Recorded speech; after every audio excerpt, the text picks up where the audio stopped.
Geminis make some of the best thought leaders, speakers, and marketers I've ever worked with. And they're the most likely to have heard to dim their light, play smaller, and quiet it down. Geminis are the most likely to be judged that they have too many ideas, too many directions, too many faces, that they can't be trusted because they change their mind with the changing of the wind. Yet it's time to reframe all of this because adaptability, this ability to synthesize and the ability to translate it forward, that's the Gemini superpower. I'm Leslie Tagorda, a Gemini Rising, a brand and business astrologer, blending 20 plus years of brand strategy with the precision of astrology to help visionaries and changemakers like you make their mark. In today's episode, I'm gifting you a rare treat, a sneak peek into my upcoming book, Astrology for Changemakers. I'll be sharing the chapter on Gemini, the power to engage. As we enter Gemini season for the first time in 84 years, the season is being met with the changemaker of their solar system, Uranus. It's time to shake up what you know about Gemini and see it in its true light. Whether or not you have planets in Gemini, you have it by house, and how Gemini shows up in your chart is your invitation to reclaim your voice, own your story, and harness your power to engage your people to take action. Welcome back, Star Powered family. And if you're new here, aloha and welcome. I'm Leslie Tagorda, Hawaii-born astrologer, author of the upcoming book, Astrology for Changemakers, coming out in September 2026, and creator of the Scatterbrained method. I light the path for visionaries, healers, and changemakers like you to attune to your strengths, purpose, and power written in your stars. If astrology, leadership, and real change through an uncolonized lens are your jam, click subscribe. Welcome back, everybody, to another episode of Star Powered. I'm really excited to bring this episode to you because I'll be sharing with you a preview of my upcoming book, Astrology for Changemakers. I'll be sharing the Gemini chapter from this book and how it's going to help you hear its invitation, the energy and the journey of Gemini. I'll also be sharing how to reframe and reclaim Gemini energy, especially important if you're stuck in judging your Gemini energy. We'll also go through how to hear the invitations of your Gemini planets and the house ruled by Gemini. This chapter is one of the 12 zodiacs as archetypes of change in part 3 of my book, Decode and Liberate Your Stars. In Astrology for Changemaker, I share in 4 parts. 1, why you're born to lead. 2, interpretation as reclamation. 3, decode and liberate your stars.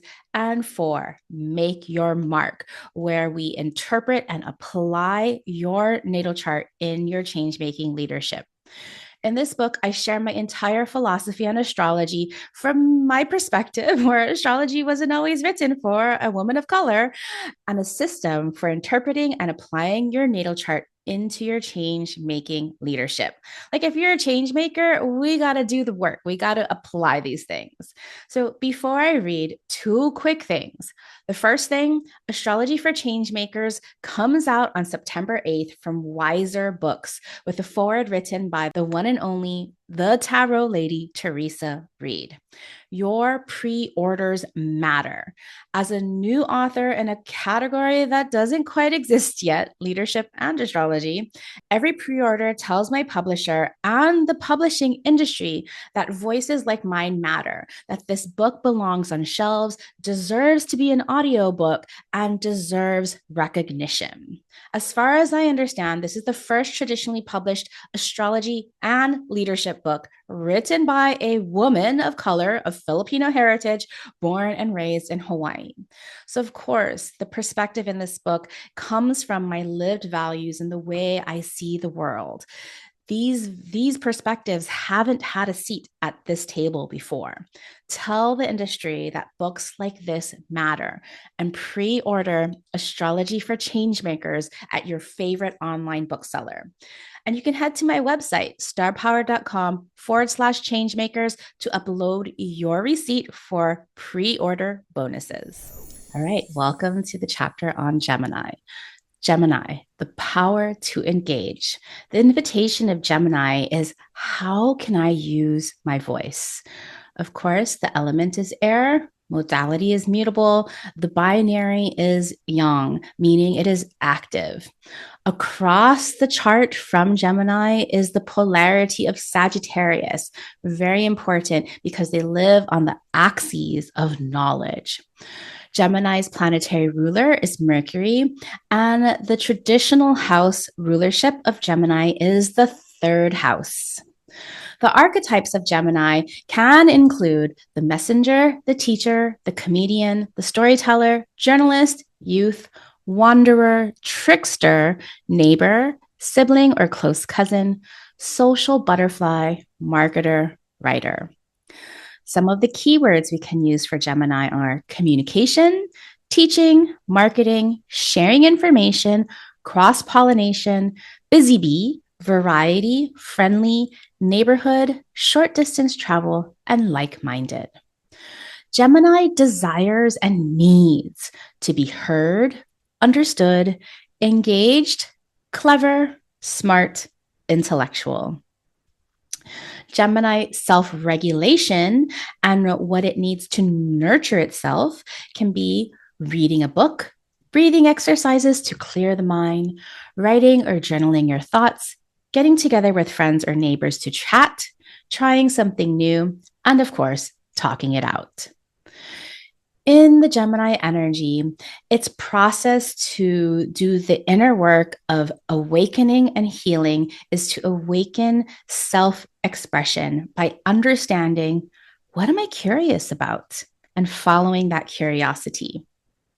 Gemini's challenges and fears: not being heard, not being understood, not being clear, not being concise, not understanding, being overwhelmed with decisions, not being witty, not being smart, not choosing correctly. And of course, the zone of genius for Gemini is cross-pollinating, being in the know, both and, holding multiple perspectives, change, be the voice, have a message, exchange ideas, come up with new ideas, asking questions, getting others to think, engaging and creating dialogue, bringing people together through new ideas. All right, let's get into the Gemini energy. Gemini and Scorpio are two of the most judged signs of the zodiac. We have all heard the shadows of the two-faced Gemini, how Gemini is too chatty, gossipy, always changing its mind, and unreliable. You can't trust a Gemini. These judgments drive me mad when I hear people say them, because when Gemini is operating at its highest, it's born to be talkative, to hold multiple truths, to be varied. And yes, some Geminis can indeed go overboard with those judgments. As a mutable sign, Gemini is great at adapting and shape-shifting. This makes Gemini curious about many different things and able to synthesize new ideas and information from what would otherwise simply be a fun fact. For Gemini, the answer is yes and, as there is always room for more than a binary answer. While others may see Gemini's indecisiveness, it's really about holding multiple diverse perspectives and having an understanding of those perspectives. As an air sign, Gemini does love fun facts as well as other types of information. And on top of gathering all this information, Gemini wants to disseminate it with its like-minded community by socializing over shared interests. Of course, there's going to be lots to talk about online and in real life. For a Gemini, sharing information is not just a one-way street with Gemini talking over everyone else. To lead as a Gemini is to create a dialogue and engage in meaningful conversation, asking, listening, and sharing. Ruled by Mercury, Gemini energy is about information coming in and information going out. Of course, in mythology, Mercury is the god's messenger with winged sandals, relaying messages from the heavens and the underworld. This info coming in and going forth is akin to today's communication. Whether you're advocating Aries realm, marketing, teaching, or sales, Taurus's realm, we all need Gemini to find our voice and ensure that we are opening a channel to understanding each other's needs. In traditional astrology, Gemini is a symbol of youth. This allows us to understand that in youth, our world is our closest neighbors and family in our community. Places and people you can easily travel to in a short distance. This is where we begin to expand our environments and notice that we are different from our parents. It is Gemini's job to communicate with its voice what it needs from its community. Self-expression. To find your voice, to speak your truth, and to be understood is truly what any Gemini wants. As a symbol of youth, Gemini is also where you start your primary education, again, within your closest like minded community. People tend to live in neighborhoods with people similar to them. When we look at this archetype in today's life and leadership, Gemini is the friendly, forever curious energy that shares its ideas with compatible people. Gemini's job isn't to persuade others to think like them, it's to create conversation that spread ideas. The ability to create relationships through engaging dialogue online or in your writing, teaching, and speaking is why you need Gemini energy in your life and leadership. To be a great Gemini leader is to create clarity and understanding between you and your people. The Gemini Journey. Gemini in traditional astrology tells the story of the twins, one immortal and one mortal, one social and the other introspective. Or of Mercury, the messenger, and the tricks he plays as he goes between the underworld and the heavens. My vision of Gemini is of the busy bees and the pollinators in the garden. It fascinates me that bees and other flying creatures co-evolve to pollinate specific flora. You've probably heard that a bee does a detailed dance called a waggle dance when it gets back to its hive to tell the other bees where there are food sources. But did you know that bees with their amazing eyes can measure angles between the sun and objects, measure distances between things, and then communicate these precise facts to their hive mates with a dance? And it's not only the bees that are fascinating. Some birds and bats pollinate specific flowers that have created petals and blooms that amplify certain frequencies that attract their specific pollinator. Not only that, but some flowers also change frequency, being amplified if it's already been pollinated, letting their pollinator know to go to a different bloom. I want you to imagine a garden buzzing at dawn or dusk when all the birds, bees, bats, and other flying creatures are gathering pollen, nectar, and whatever they need from their specific flower source. Think of the data that is traveling back and forth, communications from pollinator to pollinator of the same species, sharing where there are food sources, and communications from flower to pollinator, like a sign that says, "Eat here." Think of flowers receiving pollen from pollinators or the wind, accepting the genetic data to reproduce and create something new. To see Gemini as this busy bee gathering food and data, coming back to the hive, sharing the data so that other bees can go off and gather more and more data, it is mind-blowing. The sheer size of the web of information that is buzzing around and being shared. Notice how in your garden, you are the busy bee, disseminating information, gathering sources, and cross-pollinating so that shared ideas can turn into something new and exciting. Reframing Gemini energy. Because Gemini is one of the most judged zodiacs, if you have strong Gemini energy, there's a big chance that you have some shame around your Gemini qualities. I get it, as I felt the same thing. When I began studying astrology seriously, I was packing up my mom's house and came across a hand-painted plaque that a friend had painted with all my birth details. I noted that the birth time was PM instead of AM, like I had thought. I had asked my mom if I was born in the middle of the day or the middle of the night. She insisted that it had been in the middle of the day as I was a C-section baby and the doctors didn't work at night. Oh my goodness. I was shocked and came to find out I wasn't a Sagittarius rising as I had thought. I was a Gemini rising. This was not great news for me at the time because I too had all the judgments about Geminis. The last thing I wanted to be was a Gemini rising. Yet, when I began to stretch into my true leadership ability as a Gemini, I noticed that I was a natural born teacher who could always understand where my student was finding difficulty, that I was someone who, with a little bit of effort, could explain things with clarity, and I was a person who could ask just the right question to get others to come to their own answer. From talking too much to engage in dialogue.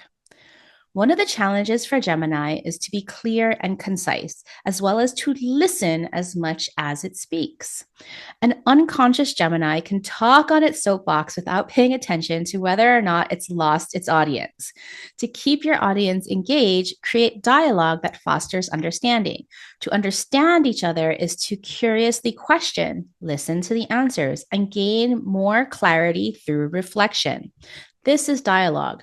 And when there's a two-way exchange of information, the Gemini can't be accused of talking too much.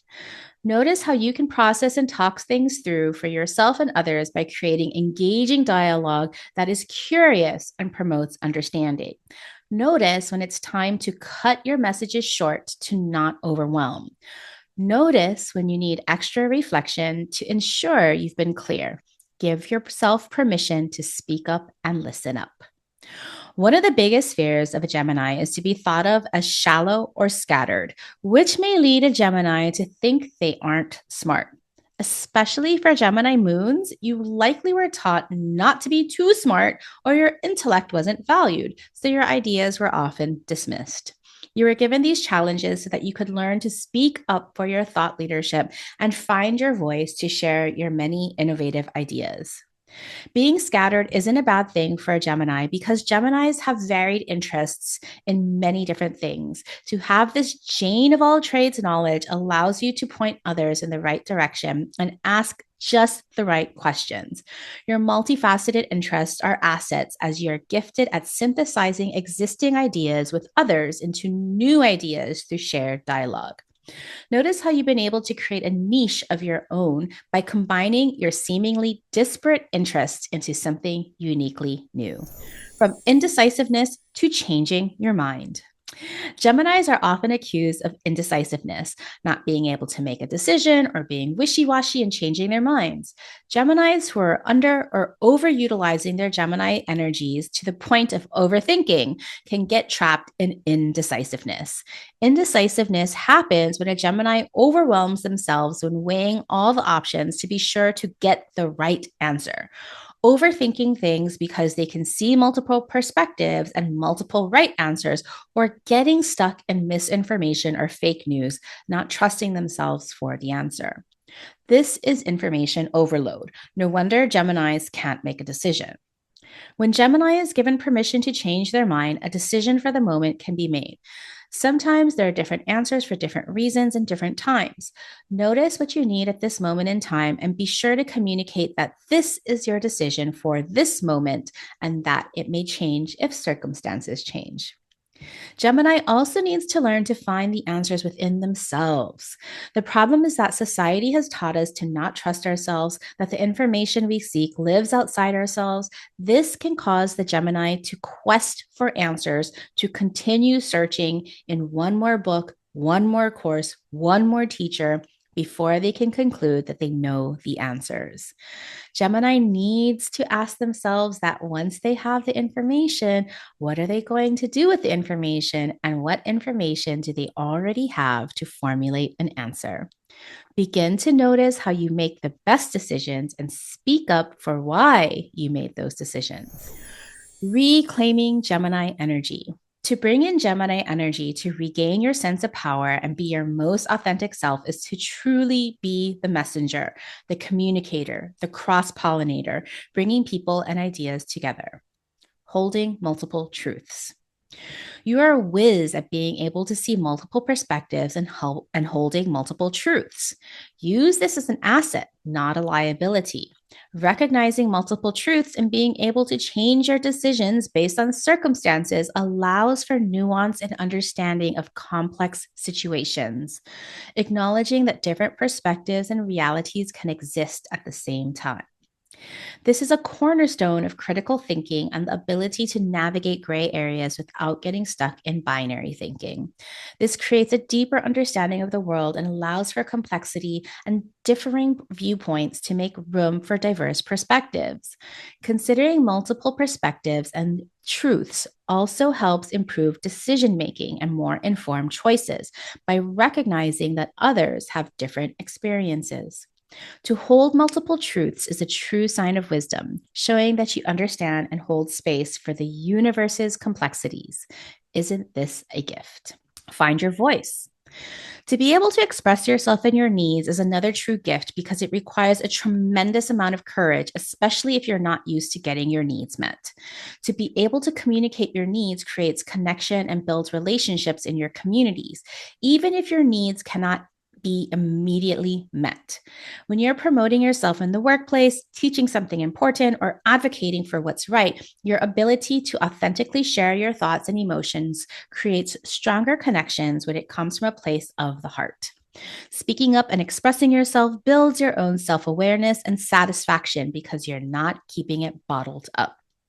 Notice when you need to reach out to others and share what's on your heart and mind. It will help you to build community with others. Meaningful conversations. Like expressing yourself, being an active part of the conversation by asking engaging questions is a sure way to build community and trust. Ask the questions, invite others to share their wisdom, and share your experiences on forums or on stages. Open the dialogue with curiosity and compassion to create empathy and understanding. Just as a podcast host asks their guests questions and is known for their great conversations, so can you. Notice when you ask questions to build community. Cross-pollinate. Resist the urge to keep information to yourself as a Gemini. Your gift is about sharing and spreading ideas as this brings people together and to you. When people put together panels of thought leaders as moderators, the moderators become central figures and leaders who navigate and direct the conversation so that collaboration and innovation are created from individual contributions. When you share ideas with others, even others outside your field, you enable new ideas to be formed and are seen as the leader bringing people together. When you reclaim Gemini energy, your many voices, many ideas, and many questions are your genius. Bring all of it because the world needs your multiplicity. All right, grab your natal chart because we are going to be looking at Gemini by house. You have Gemini in your chart through house placement, where Gemini appears in your chart by house shows you in which area of your life and leadership you need to bring in more curiosity, friendliness, self-expression, and communication. If you have Gemini ruling your first house, AKA your Gemini rising like me, your invitation is how can I lead and share my message and engage in conversation? If you have Gemini ruling your second house, how can you add value, gain results, and invest in sharing information and speaking up? If you have Gemini ruling your third house, how can you express yourself and communicate with a friendly, quick-witted voice that shares fun facts and more? If you have Gemini in the fourth house, how can you cultivate safe spaces to ensure underrepresented voices are heard and understood? If you have a Gemini ruling your fifth house, how can you celebrate and enjoy passion projects that allow you to create in varied and different ways? If you have Gemini ruling your sixth house, how can you create a daily practice of writing, reading, teaching, and speaking? If you have Gemini ruling your seventh house, you're a Sagittarius rising.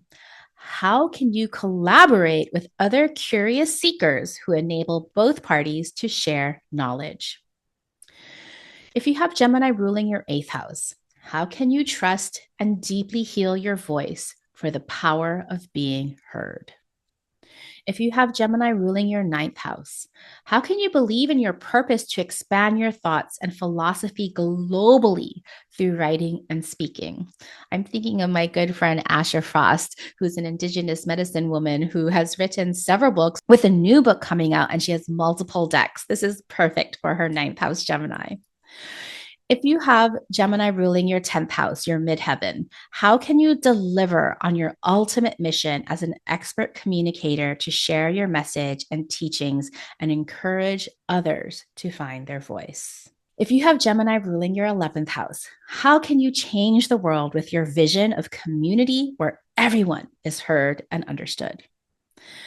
If you have Gemini ruling your 12th house, how can you make clarity and understanding easier so you can reform indecisive self-sabotage?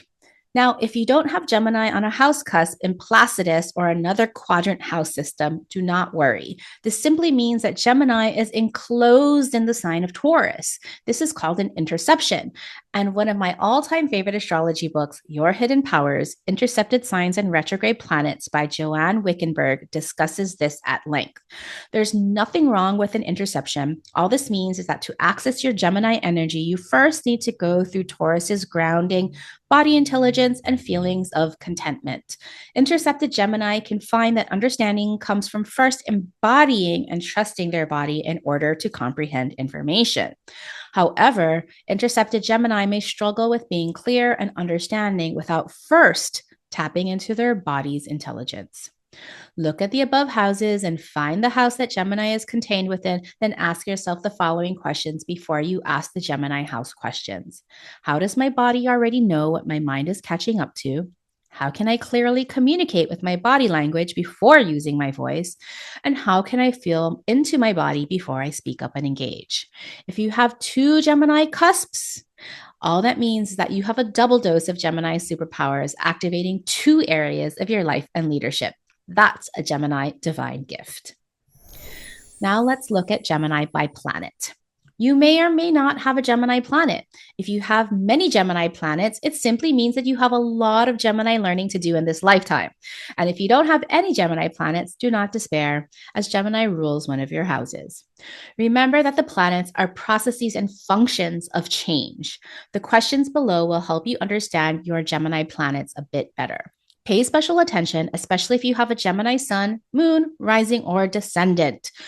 When you reach the section where we will interpret these, you'll have even deeper questions with which to explore and decipher all your Gemini planets. If you have a Gemini sun, how can you radiate understanding and your ability to cross-pollinate ideas as your zone of genius? If you have a Gemini moon, how can you nourish your need to be heard and understood to feel emotionally secure? If you have Gemini and Mercury in its domicile, how can you effectively listen and communicate with a witty, friendly vibe? If you have Venus in Gemini, how can you attract value and connect to knowledge and clever intellectual people? If you have Mars in Gemini, how can you motivate and energize yourself and others to learn, be curious, and engage with like-minded people? If you have Jupiter in Gemini, how can you expand and exceed your expectations with lifelong learning of diverse wisdom, traditions, and philosophy? If you have Saturn in Gemini, like me, how can you commit to and focus your mindset mastery and expert messaging? Isn't that the truth? If you have Gemini in Uranus, now Gemini was last in Uranus in 1945 and just arrived again in 2025 and 2026. So you're either a boomer or you're a newborn. So if you have Gemini in Uranus, how can your generation awaken and innovate the ways societies communicate and think? Now, Neptune in Gemini. Neptune was last in Gemini in 1902, and it will again arrive in Gemini in 2052. So there is no one currently alive with Neptune in Gemini, but if you have ancestors that you remember their personality, ask yourself about them. How did they feel interconnected with all the paths to spiritual understanding? Now for Pluto, Pluto left Gemini in 1913 and won't be back again until 2126. So if you happen maybe to have a great grandparent that you heard stories about, maybe imagine how did they transform communications in society to encourage deep transformational understanding? Now, I know a lot of you have Chiron in Gemini. How can you heal others' deep wounds around their voice and intellect by sharing what they have overcome personally and professionally in their own voice? If you have North Node in Gemini, how can you stretch into your soul's purpose to speak up despite what you were brought up to believe? And South Node in Gemini, folks, me included, how can you rely on speaking your every thought without getting stuck and having to have the last word? I giggle because that is so me. How'd you like that sneak peek of astrology for changemakers? Here's what I want you to take away from this Gemini chapter. If nothing else, I want you to understand that your voice is not too much, your curiosity is not scattered, and your ability to hold multiple truths is not indecision. All of this is your wisdom, your superpower. And the world right now, the world we are actually living in, needs more people like you who can hold complexity without collapsing into binary black and white thinking. That's what astrology for changemakers is about. It's the guidebook so that you can reframe, reclaim, and lead by your stars so you can stop fighting who you were born to be. Remember, Astrology for Changemakers comes out on September 8th, but there's a thing about a book launch. What happens in the months before the pub date is what determines whether a book reaches the people it's meant for. So I'm asking for your help. And I have two ways for you to be part of this.